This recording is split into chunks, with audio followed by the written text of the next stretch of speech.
Test 1 2 3. Test 1 2 3. Check, check, check.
Good morning.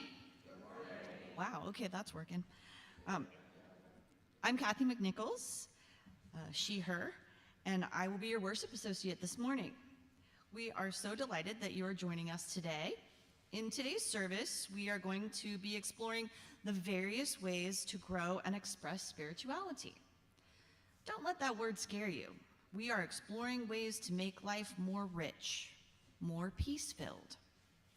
David is going to come with instructions for today's Spirit Fair, but before he does, let's take a moment and greet one another. I invite you to stand if you are able and speak to someone you haven't talked to yet today.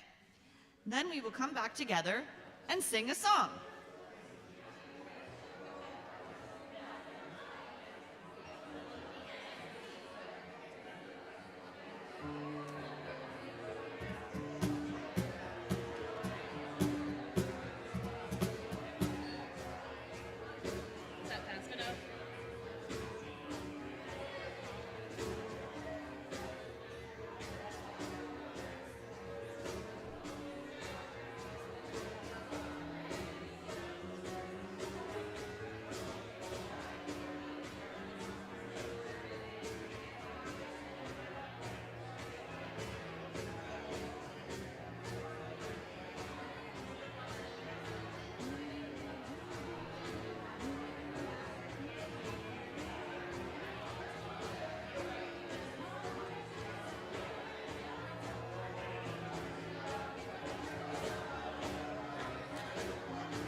All right, everybody, sing along if you're able. Here we go. You gotta do when the Spirit says do. You gotta do when the Spirit says do.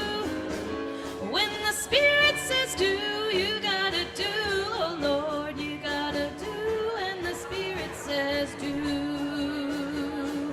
Spirit says do. Spirit says do. Spirit says do. Spirit says do, Spirit says do. You gotta sing when the Spirit says sing. You gotta sing when the Spirit says sing. When the Spirit says sing, you gotta sing. Oh Lord, you gotta sing when the Spirit says sing. Spirit says sing, Spirit says sing, Spirit says sing, Spirit says do, Spirit says do, Spirit says do. You gotta laugh when the Spirit says laugh. You gotta laugh when the Spirit says laugh. When the Spirit says laugh, you gotta laugh. Oh Lord, you gotta laugh when the Spirit says laugh. Spirit says do, Spirit says do, Spirit says do, Spirit says do, Spirit says do, Spirit says do, Spirit says do.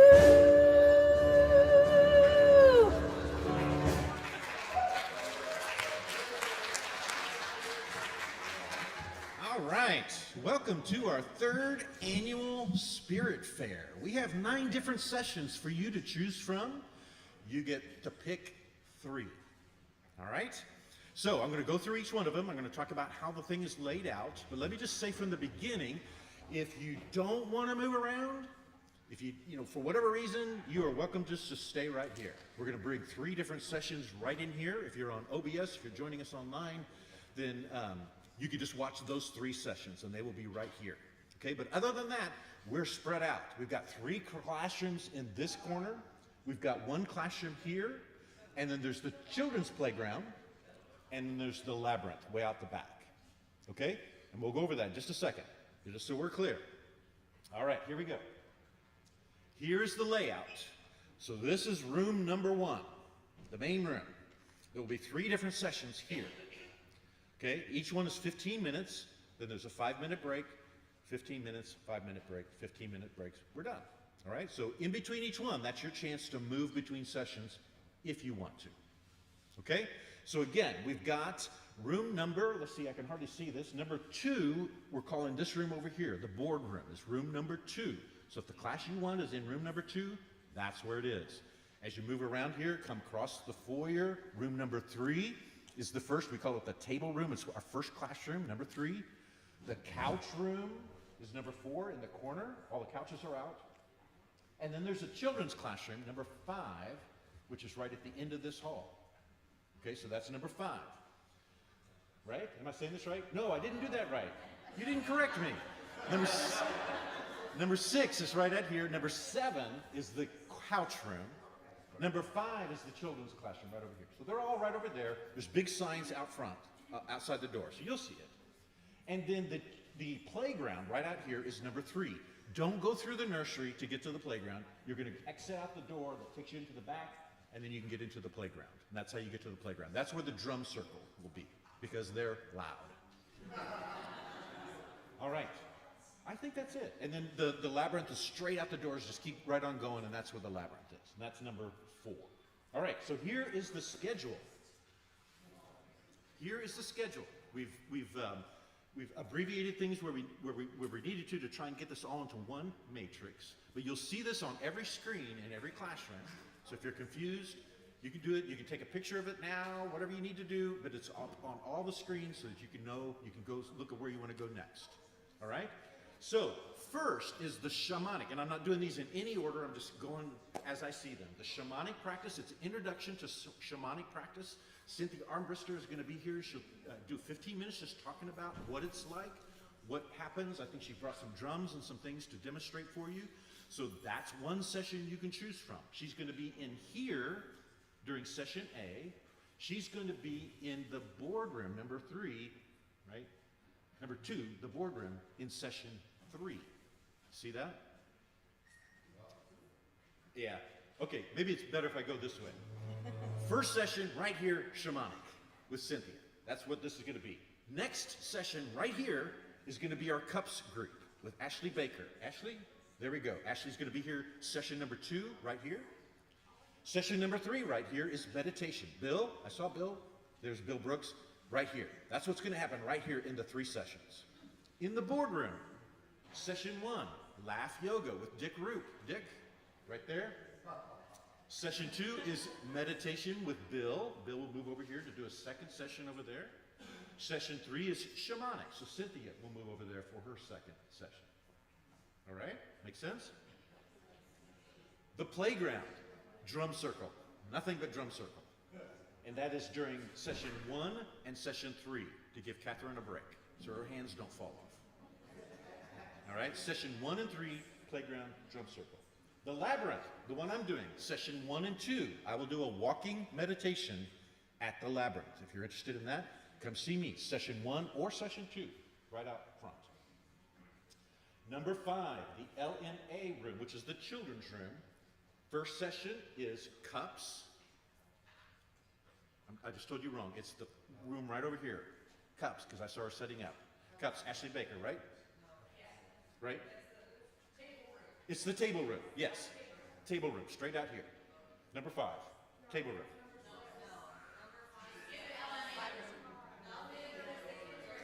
I missed. Sorry. Okay. The LMA room is the children's room. Session 1, nothing's happening. Session 2 and 3 is A Course in Miracles. A Course in Miracles, taught by Marcia, and I just blanked on her last name. Sorry? Grimsley, yes, Marcia Grimsley. That's in the children's classroom right back here in session 2 and 3. Session 1, nothing happening there. Session 2 and 3, if you've heard about A Course in Miracles, you're interested in, she's just going to do a 15-minute overview of what it's about. Very, very interesting way to look at life. It's a modern-day mystic look at life.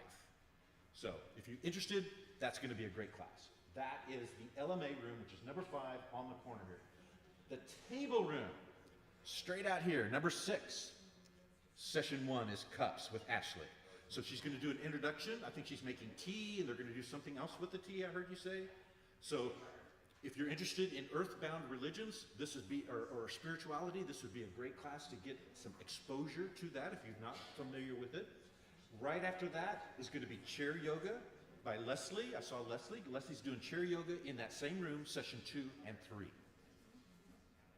Finally, the TV room, the couch room. First session, tarot cards. Sorry, my bad. Tarot cards. Christine Woods is here to do that. She's done that for several years. She's great. Tarot cards, session 1, session 2, and then Dick is back there in laugh yoga for session 3. Okay? All right. So, we're already late. But that's all right. We will start at 10:45, so we're just going to be 5 minutes late for all the schedule.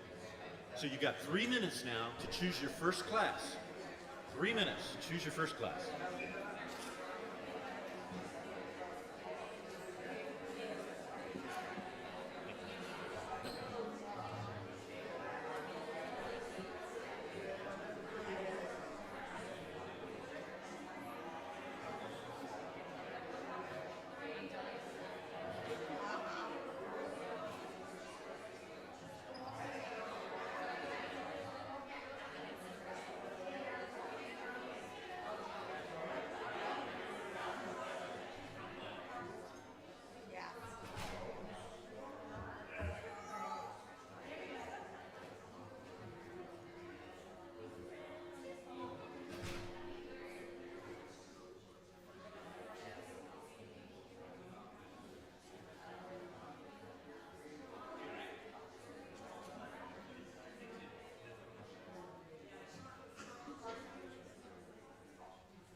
Greetings, everyone, and welcome.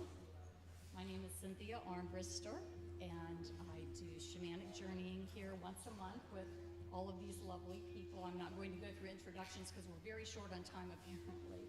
We meet once a month, and we are approaching it not from the perspective of shamanism, but from the perspective of shamanic journeying as a technique. So similar to mindfulness or any other technique that you can add to your own spiritual practice, this would be something you could blend in easily. It's not going to fight with anything else you might believe in. So the way we start our journeys is when you come into the fellowship, there's someone there who will be smudging you. We're not going to smudge this morning. With white sage, which is traditional and indigenous practices. And then we come in and we gather. Most people bring yoga mats and blankets and things to get comfortable. It's much easier to journey when you're lying down. You don't have to, you can sit up, obviously. Then I use my rattle to call in the 4 directions. Depending on your belief system, you can think of those simply as energies that represent certain attributes, or you can think of them as actual spirits. We don't dictate that for this particular way of approaching it. After we call in the directions, we might go over again how to journey. Then we do our journey together, talk about it. Some people like to journal their journeys, and then we try to get in as many as we can. So I can't teach you how to journey in 15 minutes, or less actually, but I'm going to give you a little taste of it. So the idea is that you're going to allow your consciousness to focus on the drum. So either Tina will be drumming. Sometimes our drums go flat in this room. We don't know why. So we'll use a speaker with a pre-recorded drum if we need to. And the idea is that you allow the drum to take you into an altered state. Now, if you want to think of that as active imagination, or if you want to think that you're actually going to a different space, a different time, that's up to you as well. In traditional shamanism, we think of it as going to a different realm.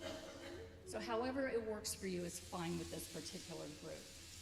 The point is that when you are doing your journey, if you find yourself getting pulled out of the technique, you focus back in again on the drum. The drum is your touchstone. So anytime you hear a sound, it kind of pulls you out. One time we had this loud crack in here. We couldn't figure out what it was. Everybody's gasping and needed to go back into their journeys, and just tune into the drum. It'll take you back. The idea of a journey, we're using the lower world, which is the first level of shamanic journeying. It's not the underworld, it's the lower world. You can think of it as another time and space if you don't like that verbiage, lower world. And you'll go down there, and usually when you're beginning, you're going down to meet a power animal or some sort of energy that will be a helper for you. So this is a being, a creature that you want to develop a relationship with, and it will be a way going forward if you choose to practice on your own and do it regularly. It's an excellent way to get answers to things, to get guidance. And again, you can think you're getting guidance from the animal, or if you want to think it's your own psyche or active imagination, that's just fine. What we're finding with the group work is that we start seeing some of the same things. So we'll take the first journey of the day, we'll see what the common theme is, we'll take that theme, and then we'll work on something with that. So it might be, I don't know, a Black Panther, a jaguar, or something, but then someone else last time I believe brought up grief. So we used grief as our theme. We went to have the animal take us into some understandings. And I think for all of us, it was pretty powerful, that one. Really transformative, gives you some different insights. So before we progress, any questions at this point? I'm throwing a lot at you quickly. Okay, so just to give you a taste of it, I'm just going to call in 4 directions. There's 7, but I'll call in 4. And I'm not going to go through the whole spiel with them. I'm just going to call them out, okay?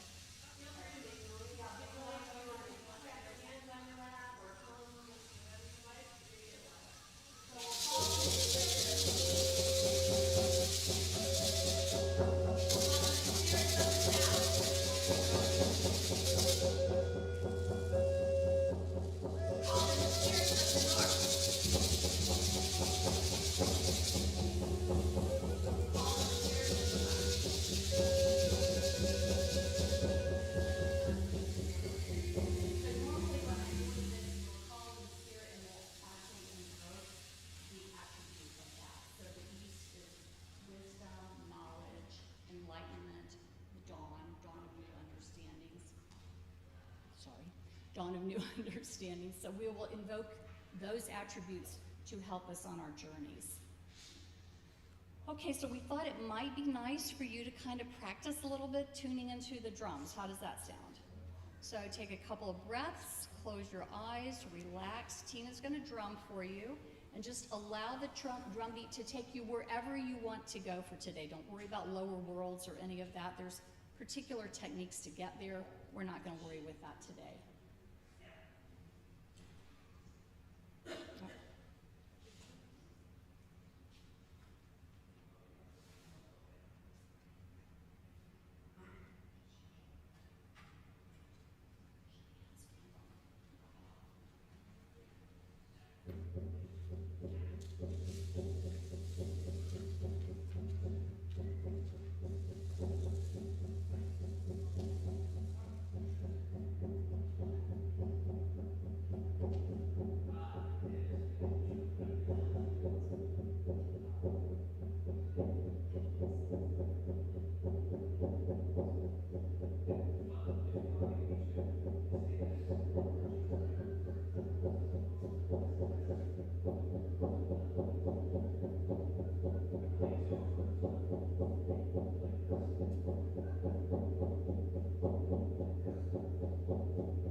As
Tina brings the drumming to a conclusion, she's going to change up the pace to let you know that it's a callback. And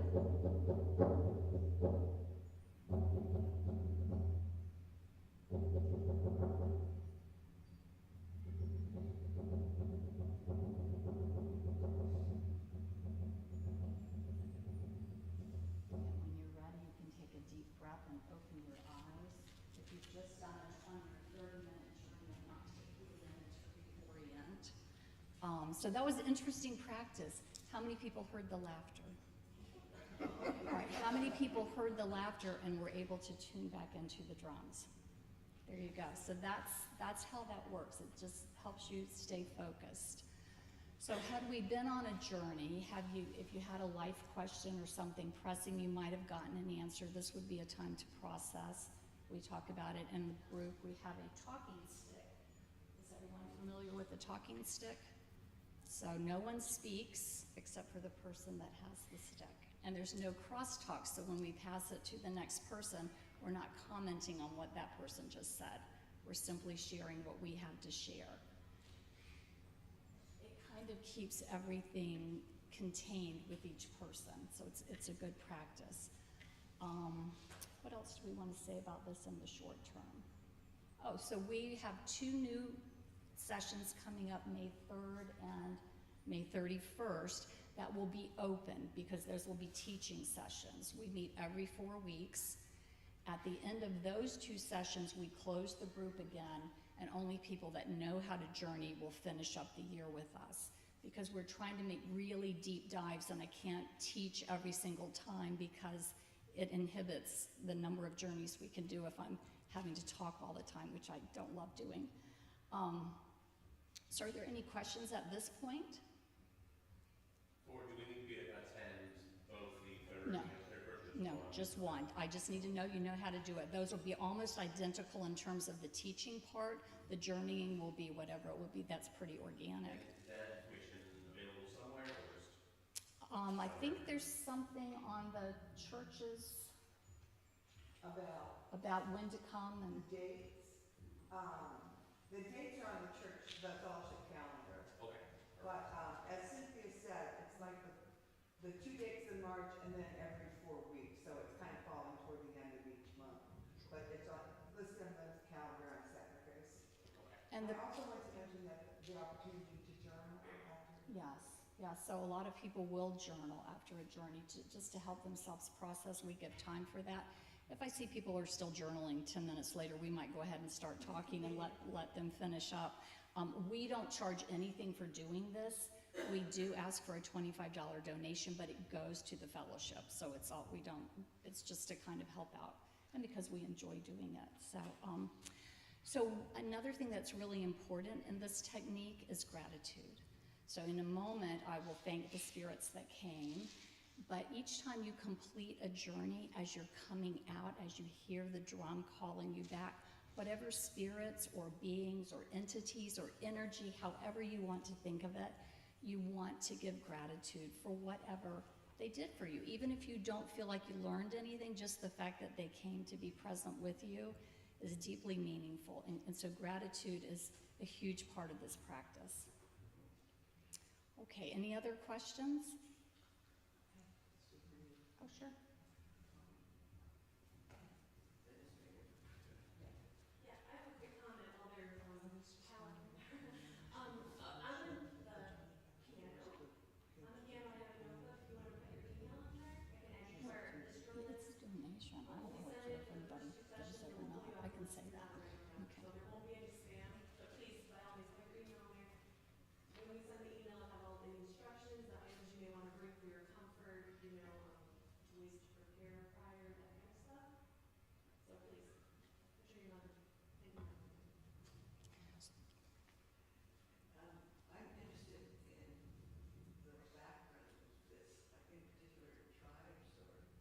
So we will get into that in the sessions.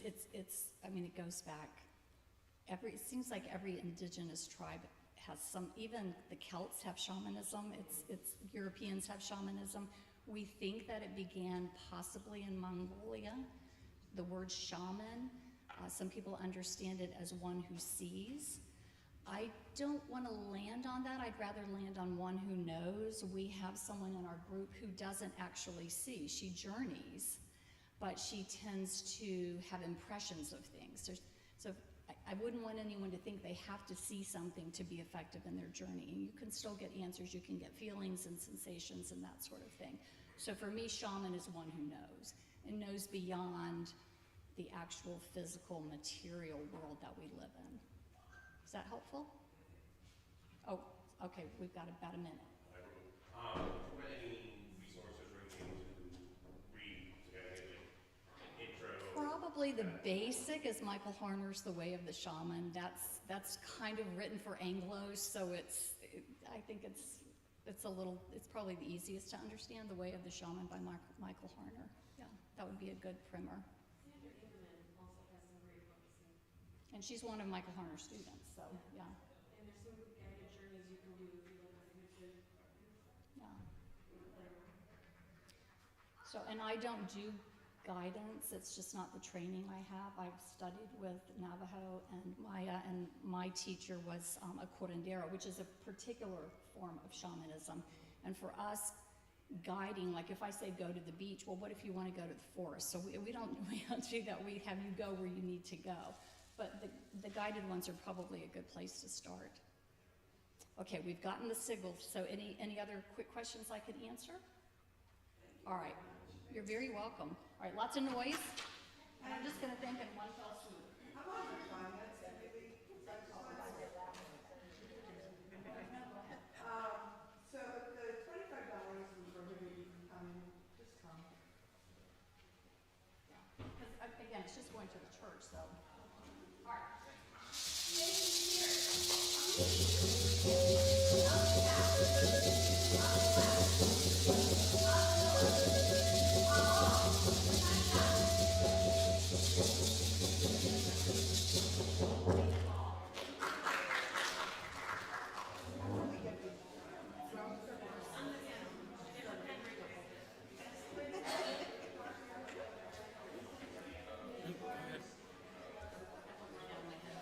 Oh, that's okay.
mics, they both work. This one, if you want, you can like take it off the stand, walk around with it. Okay. It is 20 feet of slack, so you're good as long as you're not like trying to rush me back and forth.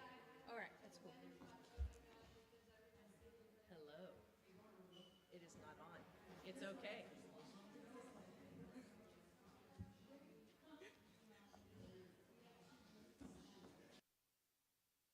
Tess. Oh, okay. I'm gonna have to stand back here because y'all are gonna feel like I'm screaming at you. All right. Okay. Well, perfect.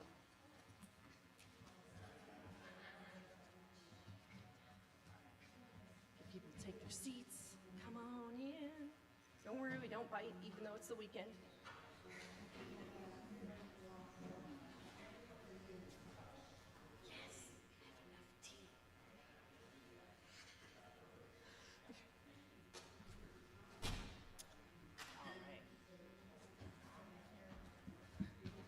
We're about to get started, so if you're ready, please take a seat. I'm gonna be passing around some mint tea.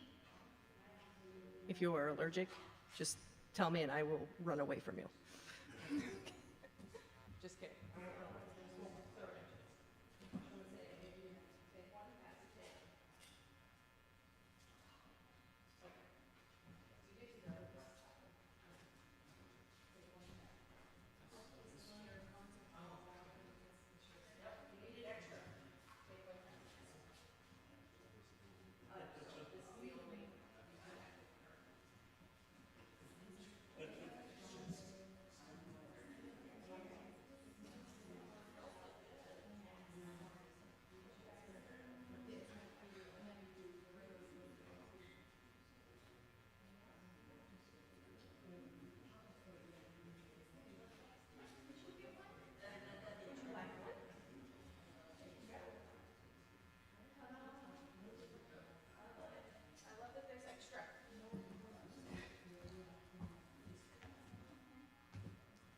Okay.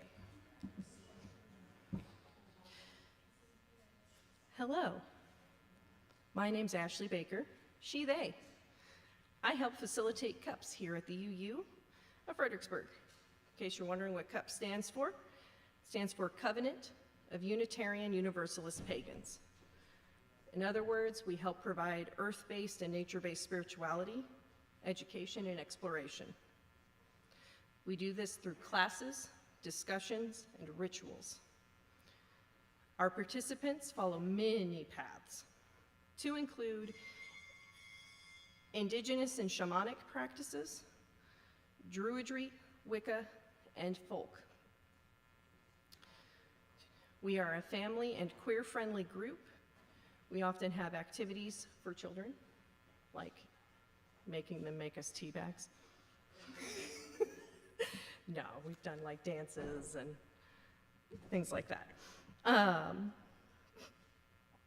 One of the things that does bind us together is our reverence for nature and our longing for fellowship and connection. Now a shameless plug, we do have a Facebook page. You're welcome to join. And it's simply Fredericksburg Cups. And if you would like, I can provide you with my email, and you can get email messages. And I just send an email out once a month saying, this is what we're gonna do this week, or this month. Because Friday, we're doing one of our CUPS classes, where we will be exploring each other's deities. And that's Friday, 6 p.m. here at the UU. Yeah. Deities. Gods. Deities. I'm sorry, I got an accent. Okay. It's okay. And children are always welcome. Yes, so I say that because some places aren't welcoming to children. Where am I at? That's true. So, yeah. And of course, our connection and reverence for nature also connects us here with the UU as a whole. And so today, I'd like to share with you one of our community building rituals. It's called the Prosperity Ritual. Yes, pun was intended. Yes. So since prosperity doesn't happen in a vacuum, it takes a whole community for even a single individual to flourish.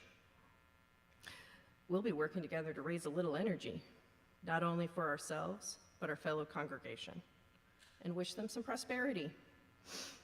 So I am going to lead you in a visualization. All right, so you have these tea bags.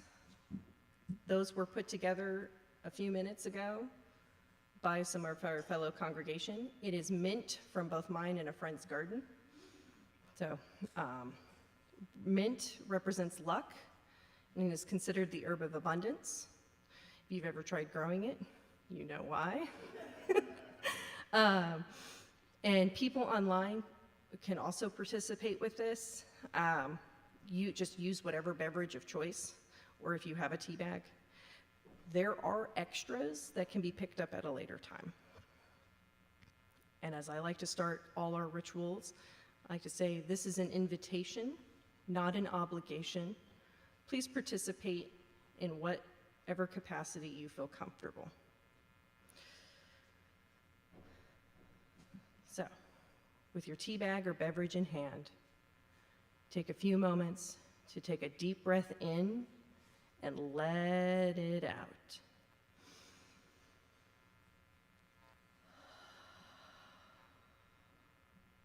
If you feel comfortable, close your eyes. Become aware of your breathing in and out, in and out, in and out.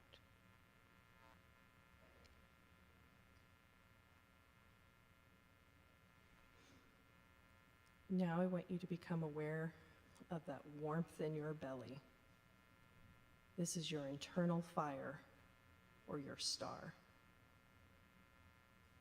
See a big old ball of light, warm and full of energy, churning away just above your navel. It fills you and fuels you in life.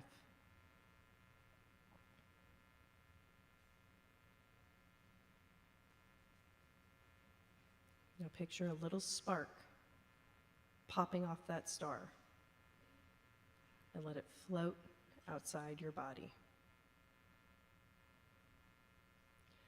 We're going to let that spark float up to the ceiling above us. And you're going to see a whole field of little sparks floating above us, almost like stars in the sky.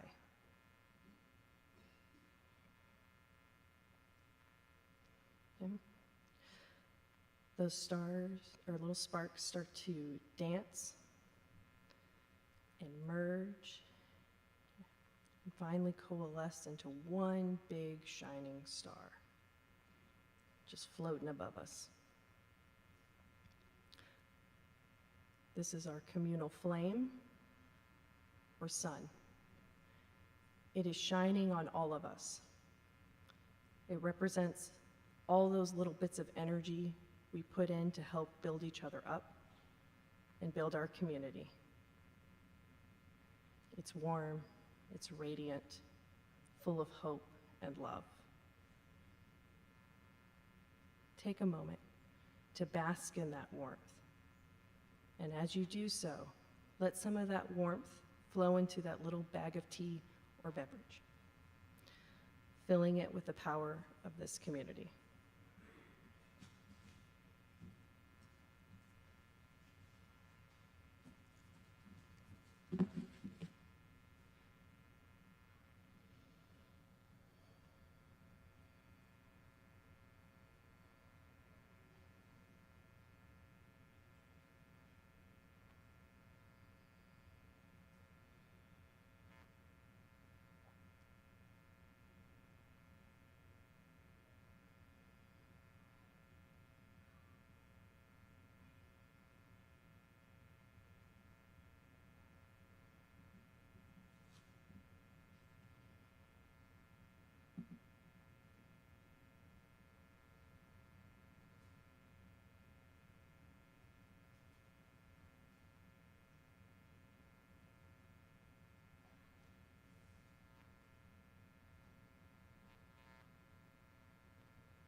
When you are ready, turn your attention back to that big star above us. See it condense into a singular flame. We actually have a special place to put that flame. We're going to take that flame and we're going to visualize it joining here with our chalice flame.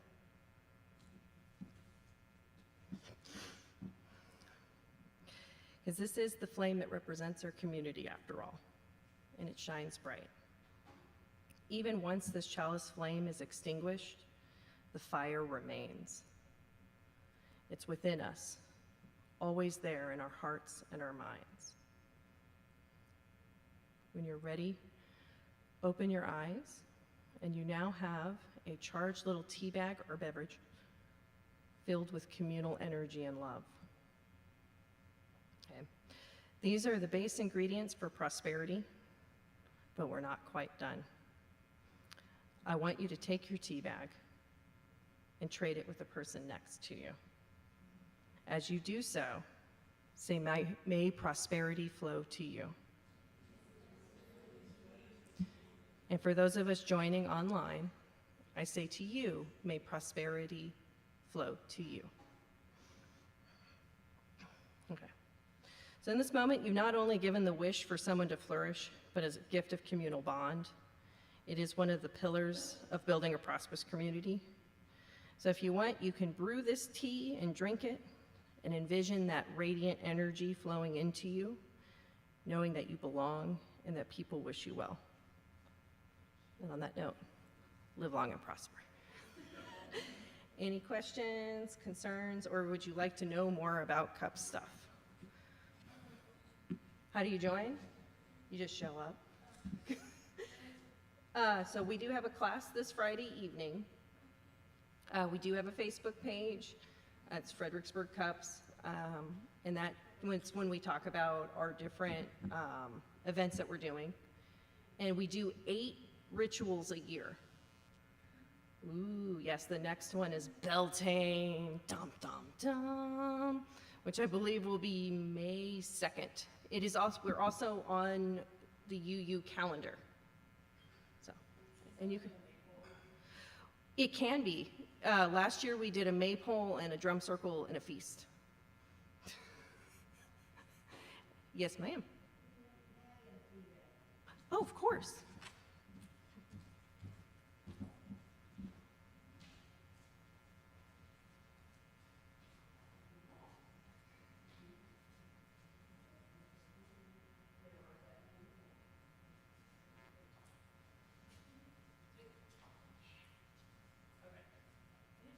We've also done other cool stuff. We just did an Ostara where we celebrate the spring equinox. And what did we do with that? Oh, we bless dirt. Normally you bless like eggs or you do something with eggs, but they're just too expensive. So like, you know what everybody has? We all got dirt. So we blessed dirt, so we got a nice dirt. And then we took handfuls of wildflowers and threw them into the blizzard. So Queens, I'm not sure. We're pretty close to trade off. And there's any other cool stuff. I don't know. Let me write it over here. If you guys can email me, I wasn't sure if I could use this email or this to write.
Perfect.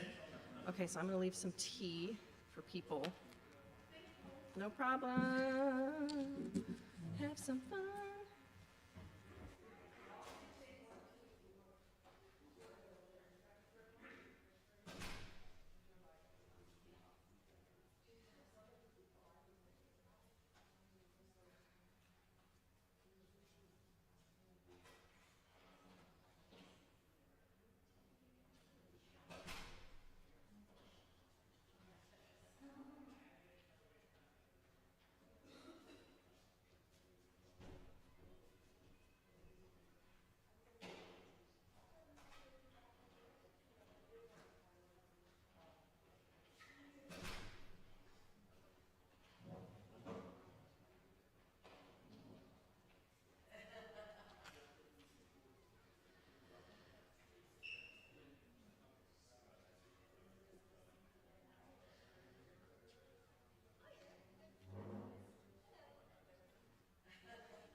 Yep, gotcha.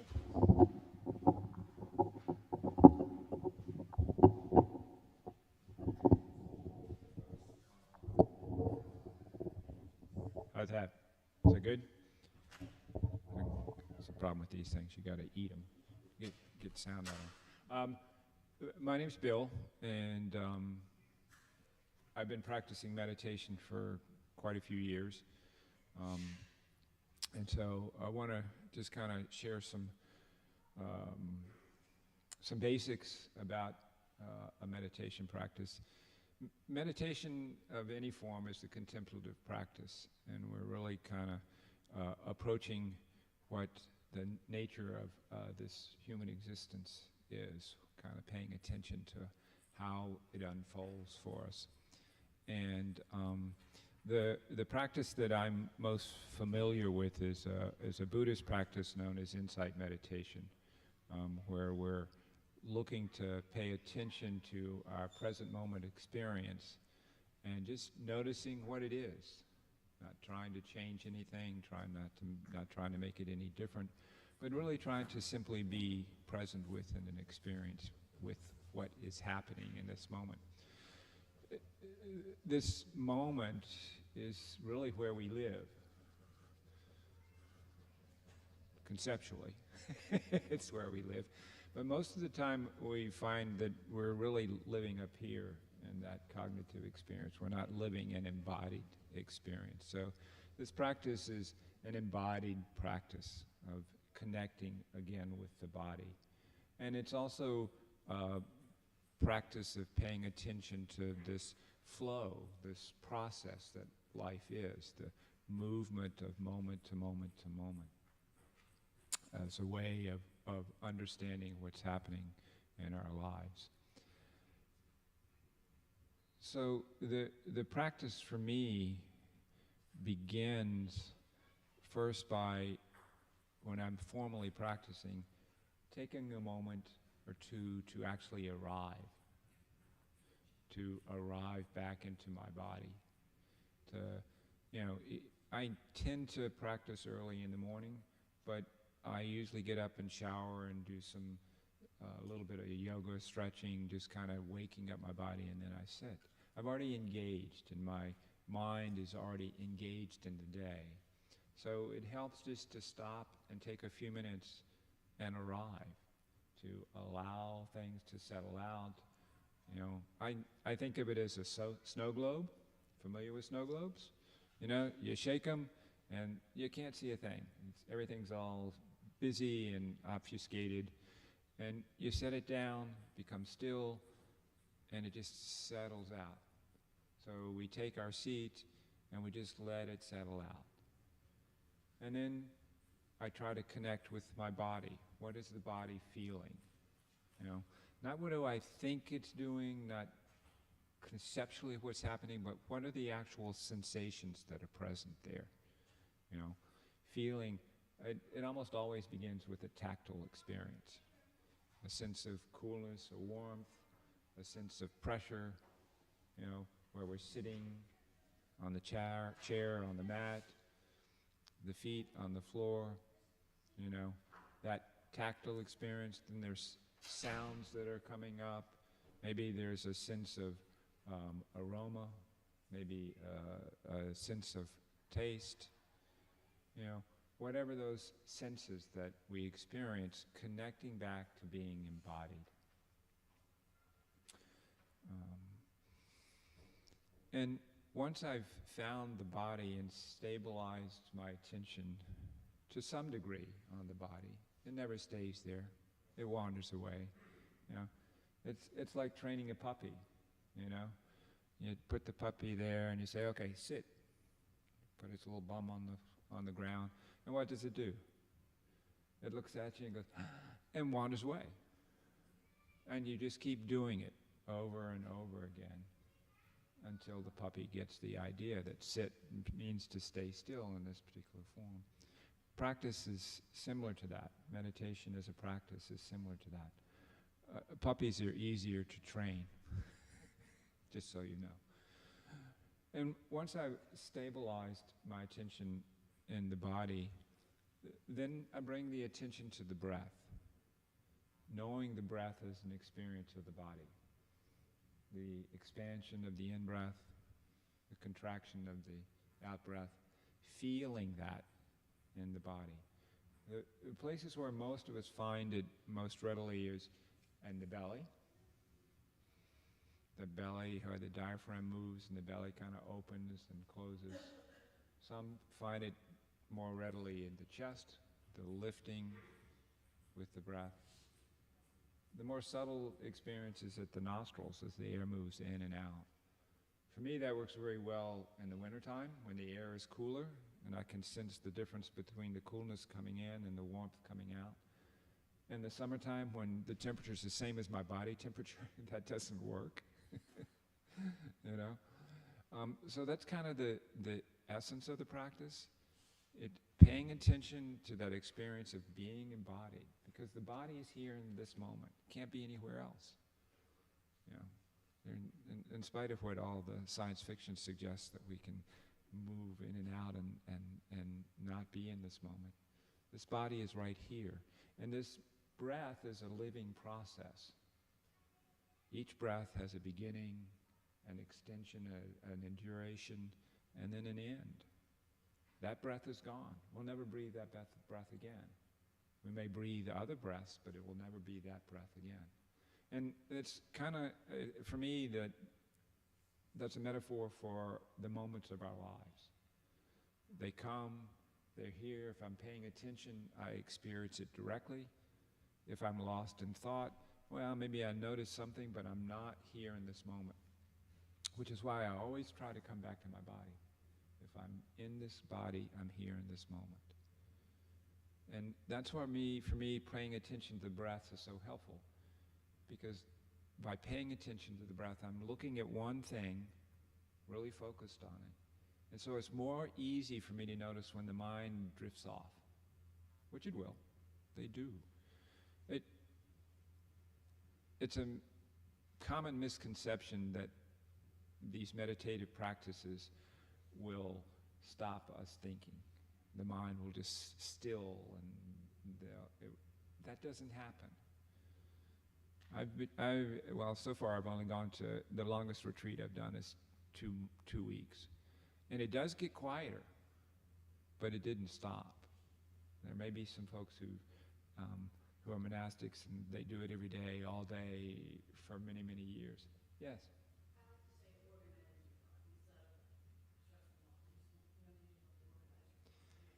It helps you be quiet, and yes, it is easier to for me, it's easier to notice my thoughts. A lot of times I don't even notice that narrative that's going on in my mind, and that could be helpful just to notice. You know, pay attention to what you're telling yourself, that conversation you're having with yourself. Yeah. So we want to do a little bit of a practice before we run out of time, and then maybe have some time for a couple of questions after that. So let me invite you to just get comfortable in your seat, and I'll invite the singing bowl to sound to kind of bring us out. It's just kind of odd there where my feet are. It helps to have an upright posture, because that just helps to keep us more alert. Hands can rest on the legs, or they can rest on the lap, whatever's comfortable for you. Either works. It's important to find a positioning of the body that you can feel comfortable in, because if it's not comfortable, then there's distraction there. And I invite you to close the eyes and just let the attention begin to settle into the body. Noticing the body as it sits, maybe the pressure where the body contacts the chair or the floor. Maybe there's a quality of coolness or warmth, smells in the air. Just allowing the attention to know the experience of the body, this experience of being embodied. And just settling, noticing if there are any areas of the body that are tight or tense, sore,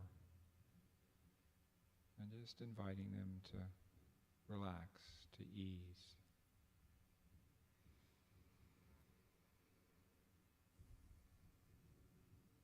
Knowing the experience of being seated.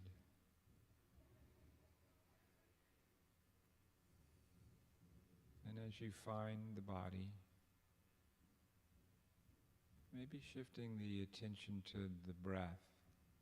The breath is an experience of the body. The expansion of the in-breath, the contraction of the out-breath. Just noticing where in the body you most vividly experience it.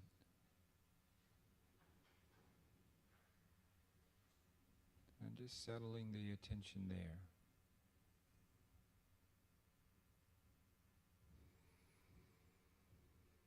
See if you can notice the beginning of the breath. Following the length of the breath to the end of the breath. Each breath is a unique experience.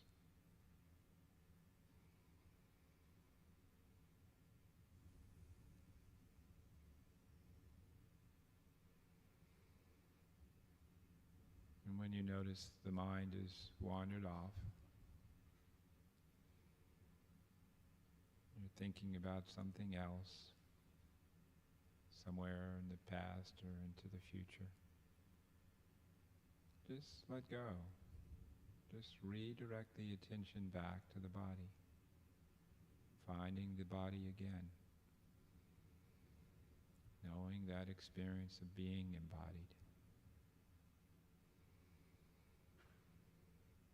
Letting the body settle, the attention settle, and then finding the breath. Knowing this in-breath, knowing this out-breath, how it feels like this as an experience of the body.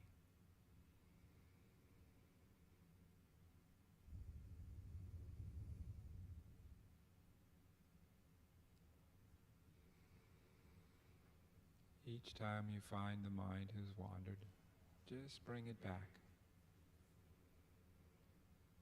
Each time we do so, we reinforce that pathway in our brain. Just coming back, being embodied, being present in this moment for this breath.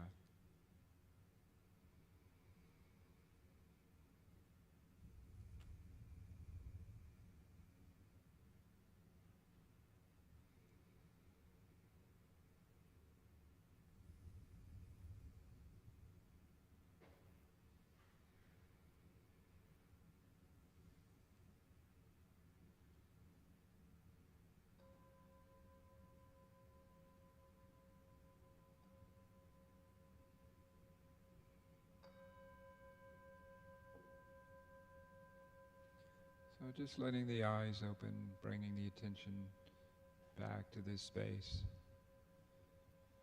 Got a minute or two left. Any questions, anything anyone wants to comment on, ask about?